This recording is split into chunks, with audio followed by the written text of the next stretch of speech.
राहुल गांधी ने अपनी बारे में पूछा, कई लोगों से, बेरोजगारों से बात की और इसका एक सकारात्मक असर है जो देखने को मिला।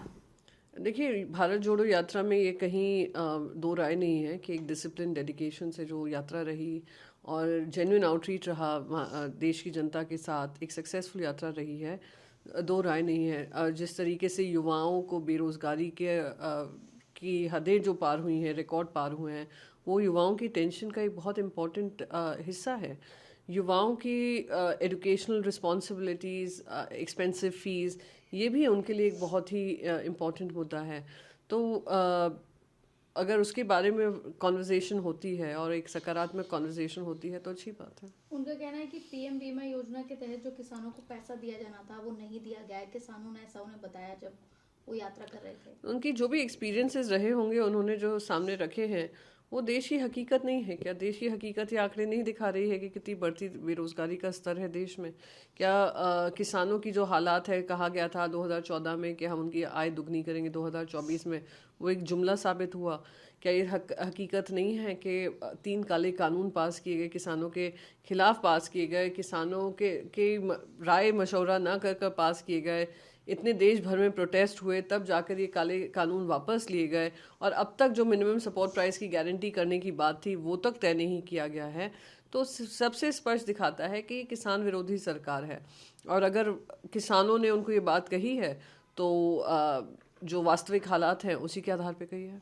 जी, अडानी का मुद्दा भी गरमाया हुआ है। विपक्ष लगातार निकले के लिए तैयार नहीं है, लेकिन विपक्ष हंगामा कर रहा है। नहीं, विपक्ष कोई हंगामा नहीं कर रहा है। विपक्ष मांग रहा है कि जांच हो, जेपीसी का गठन हो और एक अलग से चर्चा हो। मोशन ऑफ थैंक्स प्रेसिडेंट की स्पीच होती है, प्रेसिडेंट ने जो कहा है उसके आधार पर स्पीच होती है, पर प्रेसिडेंट की स्पीच से पहले ये कस्टमरी एक प्रथा रही है देश में कि जब प्रेसिडेंट बोलते हैं, उसके बाद पार्लियामेंट उनको थैंक्स कहता है और जो भी उसमें कमियां हैं, जो अच्छी बातें हैं, उसको हाईलाइट करते हैं।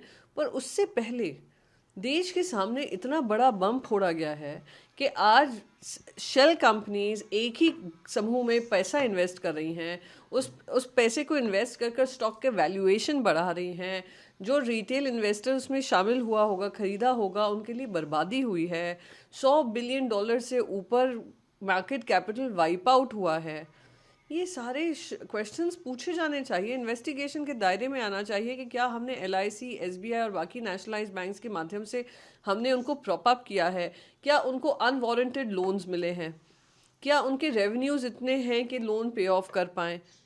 और अगर उनको वैल्यूएशन बढ़ानी है तो ये जो राउंड ट्रिपिंग हुई है फंड्स की, मॉरिशस जैसी कंपनीज गठन करके मॉरिशस में और वहाँ पे राउंड ट्रिपिंग हुई है, किस आधार पे हुई है?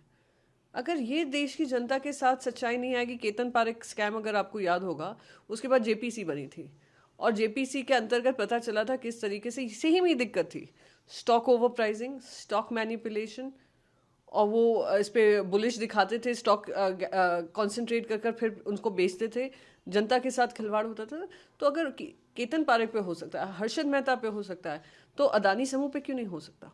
जी, उनका कहना है कि एचएएल पर भी जो आरोप लगाया वो पीएम कह रहे हैं गलत आरोप है। राहुल गांधी ये कह रहे हैं। किस पे आरोप लगाए गए हैं? एचएएल पर जो आरोप थे वो गलत थे, पीएम मोदी ने ऐसा।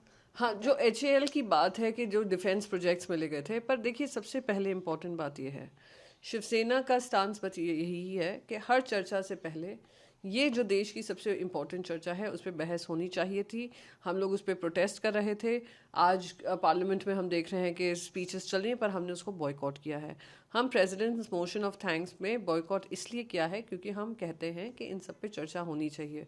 रही बात एचएएल की, किसको कॉन्ट्रैक्ट मिले किसको नहीं मिले, हमने राफेल में भी देखा और हम अभी भी देख रहे हैं। ड्रोन से लेकर इन सब का जो हैंड प्राइवेटाइजेशन हो रहा है, और हमारी खुद की जो नेशनल धरोहर है, नेशनल कंपनीज हैं, उनको दरकिनार किया जा रहा है, उनको ख़त्म करने की कोशिश की जा रही है। वो सच्चाई है।